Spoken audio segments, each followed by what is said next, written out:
ಎಲ್ಲರಿಗೂ ನಮಸ್ಕಾರ. ನಾನು ನಾಗವೇಣಿ ರಂಗನ್, ಬರಹಗಾರ್ತಿ. ನಾನು ಕತೆ, ಕವನ ಮತ್ತು ನಾಟಕಗಳನ್ನು ಬರೆಯುತ್ತಿದ್ದೇನೆ. ನನ್ನ ಕವನಗಳನ್ನು ಎಲ್ಲರೂ ಓದಿದ್ದೀರಾ ಮತ್ತು ವಿಡಿಯೋ ರೂಪದಲ್ಲೂ ನೋಡಿದ್ದೀರಾ. ನನ್ನ ನಾಟಕಗಳನ್ನು ವೇದಿಕೆಯ ಮೇಲೆ ಅನೇಕ ಜನ ನೋಡಿದ್ದೀರಾ. ನನ್ನ ಹಸ್ಬೆಂಡ್ 360 ನಾಟಕ ಸುಮಾರು ಹೌಸ್ಫುಲ್ ಶೋ ರನ್ ಆಗಿದೆ. ಈಗ ನಾನು ಓದುತ್ತಿರುವುದು ಕತೆ ಹೆಸರು ಪರಿವರ್ತನೆ. ಬೆಂಗಳೂರು ನಗರದ ಬಹಳ ಪ್ರತಿಷ್ಠಿತ ಕಾಲೇಜುಗಳಲ್ಲಿ ನಮ್ಮ ರಾಯಲ್ ಕಾಲೇಜ್ ಆಫ್ ಇಂಜಿನಿಯರಿಂಗ್ ಅಗ್ರ ಪಂಕ್ತಿಯಲ್ಲಿತ್ತು. ಈ ಕಾಲೇಜಿನಲ್ಲಿ BA ಮಾಡುವುದೇ ನನ್ನ ವಿದ್ಯಾರ್ಥಿ ಜೀವನದ ಮಹತ್ವಾಕಾಂಕ್ಷೆ ಆಗಿತ್ತು. ಕಾಲೇಜಿನ ಭವ್ಯ ಕಟ್ಟಡ ನೋಡಿದೊಡನೆ ಮನಸ್ಸಿನಲ್ಲಿ ಒಂದು ಗರ್ವದ ಭಾವ ಹುಟ್ಟಿ ಇಲ್ಲಿ BA ಮಾಡುವುದೇ ಒಂದು ಹೆಮ್ಮೆ ಎನ್ನಿಸುತ್ತಿತ್ತು. ಅಂದು ಕಾಲೇಜಿಗೆ ಬಹಳ ಅವಸರದಲ್ಲಿ ಬಂದು ಬೈಕ್ ನಿಲ್ಲಿಸಿ ಕ್ಲಾಸ್ ರೂಮ್ಗೆ ಓಡುತ್ತಿದ್ದೆ. ಕಾರಣ ಕ್ಲಾಸ್ ಶುರುವಾಗಲು ಬರೀ 5 ನಿಮಿಷ ಬಾಕಿ ಇತ್ತು. ಎಲೆಕ್ಟ್ರಾನಿಕ್ ಕ್ಲಾಸ್ ಬೇರೆ. ಲೆಕ್ಚರರ್ ಬಹಳ ಸ್ಟ್ರಿಕ್ಟ್. ಸ್ವಲ್ಪ ಸಮಯ ಲೇಟ್ ಆದರೂ ಕ್ಲಾಸ್ಗೆ ಸೇರಿಸುತ್ತಿರಲಿಲ್ಲ. ಅವರು ಬಹಳ ಚೆನ್ನಾಗಿ ಪಾಠ ಮಾಡುತ್ತಿದ್ದರು. ಎಂತಹ ಕ್ಲಿಷ್ಟಕರವಾದ ವಿಷಯವನ್ನು ಬಹಳ ಸುಲಭವಾಗಿ ಅರ್ಥವಾಗುವಂತೆ ವಿವರಿಸುತ್ತಿದ್ದರು. ಅವರ ಪಾಠ ಮಿಸ್ ಮಾಡಲು ನನಗೆ ಇಷ್ಟವಿರಲಿಲ್ಲ. ಎದುರಿಗೆ ಸುನಿಲ್ ಸಿಕ್ಕಿದ. ಮೋಹನ್, 1 ನಿಮಿಷ ಕಣೋ, ನಿನ್ನ ಹುಡ್ಕೊಂಡು ಕ್ಲಾಸ್ ರೂಮ್ ಹತ್ರ ಹೋಗಿದ್ದೆ. ನಿನ್ನ ಹತ್ರ ಸ್ವಲ್ಪ ಮಾತಾಡಬೇಕು ಕಣೋ. ಸಾಯಂಕಾಲ 4 ಗಂಟೆ ಕ್ಯಾಂಟೀನ್ ಹತ್ರ ಸಿಗ್ತೀಯಾ ಮಚ್ಚ? ನೀವು ಒಬ್ಬನೇ ಪಾಪ ಪ್ಲೀಸ್ ಎಂದ. ನನಗೆ ಒಂದು ಕ್ಷಣ ಆಶ್ಚರ್ಯ ಆಯಿತು. ಅಷ್ಟು ಅರ್ಜೆಂಟಾಗಿ ನನ್ನ ಹತ್ರ ಮಾತಾಡೋದೇನಿದೆ, ಅದು ಏಕಾಂತದಲ್ಲಿ ಎಂದು ಯೋಚಿಸಿದೆ. ಆದರೆ ಅವನ ಬೇಡಿಕೆಯಲ್ಲಿ ದನಿಯಲ್ಲಿದ್ದ ಪ್ರಾಮಾಣಿಕತೆ ನನ್ನ ಮನಸ್ಸಿಗೆ ನಾಟಿತು. ನಾನು ಕೂಡಲೇ ಸಿಗ್ತೀನಿ ಕಣೋ 5 ಗಂಟೆಗೆ. ಈಗ ನನಗೆ ಕ್ಲಾಸ್ಗೆ ಲೇಟ್ ಆಯಿತು ಮಚ್ಚ, ಹೋಗ್ಬಿಟ್ಟು ಬರಲಾ ಬಾಯ್ ಎಂದು ಕ್ಲಾಸ್ ರೂಮ್ ಕಡೆಗೆ ಓಡಿದೆ. ಕ್ಲಾಸಲ್ಲಿ ಕುಳಿತಿದ್ದರೂ ಸುನೀಲ್ಗೆ ಏಕಾಂತದಲ್ಲಿ ನನ್ನ ಹತ್ತಿರ ಮಾತನಾಡುವುದು ಏನಿರುತ್ತೆ ಎಂಬ ವಿಷಯ ತಲೆ ಕೊರಿಯುತ್ತಿತ್ತು. ಒಳ್ಳೆ ಬೆಳಿಗ್ಗೆನೇ ಬಂದು ನನ್ನ ತಲೆ ಹುಡು ಬಿಟ್ಟು ಹೋದ ಈ ತರಲೆ ನನ್ನ ಮಗ ಎಂದು ಅವನನ್ನು ಬೈದುಕೊಂಡೆ. ಆ ವಿಷಯ ಮರೆಯಲು ಪ್ರಯತ್ನಿಸಿದೆ. ಸುನೀಲ್ ಬಗ್ಗೆ ನನಗೆ ಅಷ್ಟೊಂದು ಯೋಚಿಸಲು ಕಾರಣ ಇತ್ತು. ಅವನು ಬಹಳ ಶೋಕಿ ಬಾಲ. ಕಾಲೇಜಿಗೆ ಐಷಾರಾಮಿ ಕಾರ್ನಲ್ಲಿ ಬರುತ್ತಿದ್ದ. ಅವರ ತಂದೆ ನಗರದ ಪ್ರತಿಷ್ಠಿತ ವ್ಯಾಪಾರಿಯಾಗಿದ್ದರು. ಅವರ ಕೈಲಿ ದುಡ್ಡು ಕಾಸು ಚೆನ್ನಾಗಿ ಓಡಾಡುತ್ತಿತ್ತು. ಆದ್ದರಿಂದ ಅವನ ಬಾಲ ಹಿಡಿದು ಓಡಾಡುತ್ತಿದ್ದ ಹುಡುಗರ ಗ್ಯಾಂಗ್ ದೊಡ್ಡದೇ ಇತ್ತು. ನಾನು ಅವನ ಆಪ್ತ ವಲಯಕ್ಕೆ ಸೇರಿದವನಲ್ಲ. ಆದರೆ ಒಂದೇ ರೋಡಿನಲ್ಲಿ ಇದ್ದುದರಿಂದ ಹೆಚ್ಚು ಕಮ್ಮಿ ಒಂದೇ ವಯಸ್ಸಿನವರಾದ್ದರಿಂದ ಬಾಲ್ಯದ ಗೆಳೆಯರಾಗಿದ್ದೆವು. ನನಗಿಂತ 1-2 ವರ್ಷ ದೊಡ್ಡವನಾದ್ದರಿಂದ ಕಾಲೇಜಿನಲ್ಲಿ ನನಗೆ ಸೀನಿಯರ್ ಆಗಿದ್ದ. ಅವನಿಗೆ ಎಲ್ಲ ತರಹದ ಶೋಕಿ ಇತ್ತೆಂದು ನನಗೆ ಗೊತ್ತಿತ್ತು. ಆದರೆ ಅಹಂಕಾರಿಯಲ್ಲ. ಸಿಕ್ಕಾಗ ತುಂಬ ಸೌಜನ್ಯದಿಂದ ಮಾತನಾಡಿಸುತ್ತಿದ್ದ. ಆದರೆ ಅವನ ನಡತೆಯ ಬಗ್ಗೆ ಮತ್ತು ಅವನನ್ನು ಸುತ್ತುವರೆದ ಪಡ್ಡೆ ಗ್ಯಾಂಗ್ ಬಗ್ಗೆ ನನಗೆ ಒಂದು ಚೂರು ಒಳ್ಳೆಯ ಅಭಿಪ್ರಾಯ ಇರಲಿಲ್ಲ. ಅವನು ಹೇಳಿದಂತೆ ಸಾಯಂಕಾಲ ಕ್ಯಾಂಟೀನ್ ಹತ್ತಿರ ಅವನಿಗಾಗಿ ಕಾಯುತ್ತಿದ್ದೆ. ಮನಸ್ಸಿನಲ್ಲಿದ್ದ ಕುತೂಹಲದಿಂದಾಗಿ ಅವನು ಹೇಳಿದ್ದಕ್ಕಿಂತ 10-15 ನಿಮಿಷ ಮೊದಲೇ ನಾನು ಬಂದಿದ್ದೆ. ಅವನು ಸರಿಯಾಗಿ 5 ಗಂಟೆಗೆ ಬಂದ. ಏನಮ್ಮ, ತುಂಬ ಕಾಯಿಸ್ಬಿಟ್ನಾ? ಸಾರಿ ಮಚ್ಚ ಎನ್ನುತ್ತಾ ಕೈ ಕುಲುಕಿದ. ನಾನು ಏನಿಲ್ಲ ಕಣೋ, ನಾನು ಈಗ ತಾನೇ ಬಂದೆ, 5 ನಿಮಿಷ ಆಯಿತು ಎಂದು ಚಿಕ್ಕ ಸುಳ್ಳು ಹೇಳಿ ಮುಗುಳು ನಕ್ಕೆ. ಇಬ್ಬರೂ ಸ್ವಲ್ಪ ಏಕಾಂತ ಸ್ಥಳ ಹುಡುಕಿ ಮೂಲೆಯಲ್ಲಿದ್ದ ಟೇಬಲ್ ಆರಿಸಿ ಕುಳಿತೆವು. ಇವನನ್ನು ಕಂಡೊಡನೆ ಕ್ಯಾಂಟೀನ್ ಹುಡುಗ ಓಡಿ ಬಂದು ಏನು ಬೇಕು ಸರ್ ಎಂದ. ಇವನು 2 ಸ್ಟ್ರಾಂಗ್ ಕಾಫಿ ತಗೊಂಬಾ ಮರಿ ಎಂದು ಆರ್ಡರ್ ಮಾಡಿದ.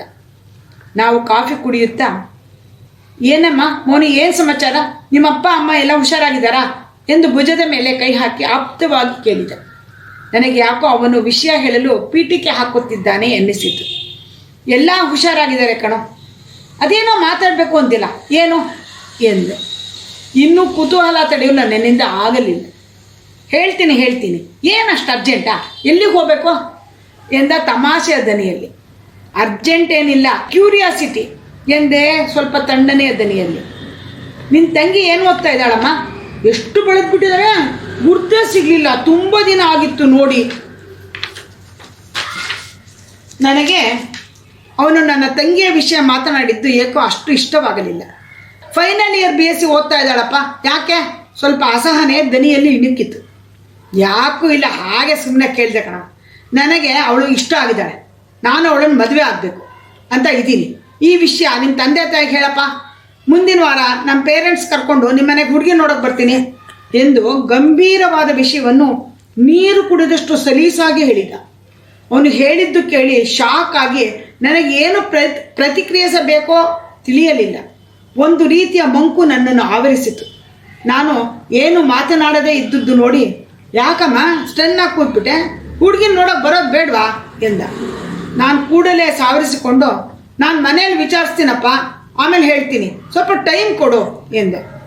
ಸರಿನಪ್ಪ, ನಿಧಾನಕ್ಕೆ ವಿಚಾರಿಸು, ಫೋನ್ ಮಾಡು, ನನ್ನ ಫೋನ್ ನಂಬರ್ ಇದೆಯಾ, ಇಲ್ಲದೆ ಇದ್ರೆ ಸೇವ್ ಮಾಡ್ಕೊ ಎಂದು ಒಂದು ಮಿಸ್ ಕಾಲ್ ಕೊಟ್ಟ. ಸರಿ, ನಾನು ನಿನ್ನ ಬರ್ತೀನಿ, ನಿನ್ನ ಮನೆಗೆ ಡ್ರಾಪ್ ಮಾಡಲೇನಮ್ಮ ಎಂದ. ಇಲ್ಲ, ನನ್ನ ಗಾಡಿ ಇದೆ, ನೀನು ಹೊರಡು ಎಂದೆ. ಬಾಯ್ ಕಣೋ ಮಚ್ಚ ಎಂದು ಹೊರಟು ಹೋದ. ಆ ಶಾಕ್ನಿಂದ ಚೇತರಿಸಿಕೊಳ್ಳಲು ನನಗೆ 10-15 ನಿಮಿಷ ಬೇಕಾಯಿತು. ತುಂಬ ಯೋಚಿಸಿ ನಾನು ಈ ವಿಷಯ ಮನೆಯಲ್ಲಿ ಪ್ರಸ್ತಾಪಿಸುವುದೇ ಬೇಡ ಎಂದು ತೀರ್ಮಾನಿಸಿದೆ. ಕಾರಣ, ಅವನ ವಿಷಯವನ್ನು ತುಂಬ ಗಂಭೀರವಾಗಿ ತೆಗೆದುಕೊಂಡಂತೆ ನನಗೆ ಅನ್ನಿಸಲಿಲ್ಲ. ಇದಕ್ಕೆ ಮೇಲೆ ವಿಷಯ ಮುಂದುವರೆದಾಗ ನೋಡೋಣ ಎನ್ನುವ ಪಲಾಯನವಾದ ಅನುಸರಿಸಿದೆ. ಕಾಲೇಜಿನಲ್ಲಿ ಅವನನ್ನು ಅವಾಯ್ಡ್ ಮಾಡತೊಡಗಿದೆ.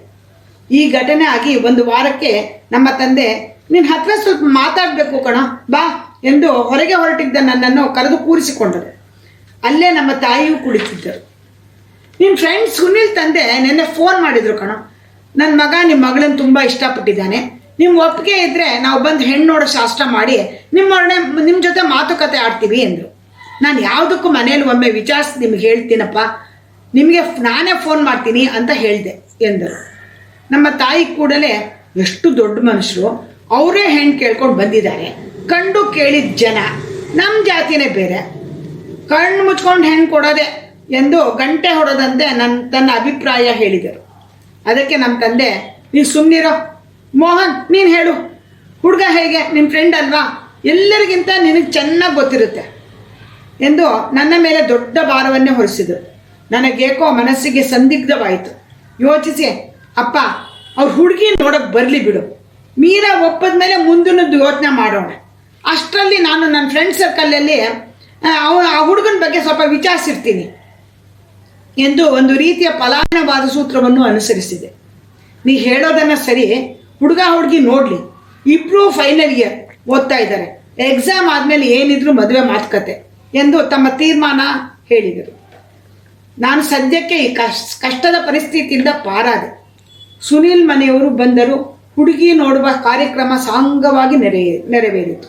ಹುಡುಗ ಹುಡುಗಿ ಒಪ್ಪಿದ್ದರಿಂದ ಮುಂದಿನ ಮಾತುಕತೆಗೆ 2 ಕಡೆಯವರು ಸಜ್ಜಾದರು.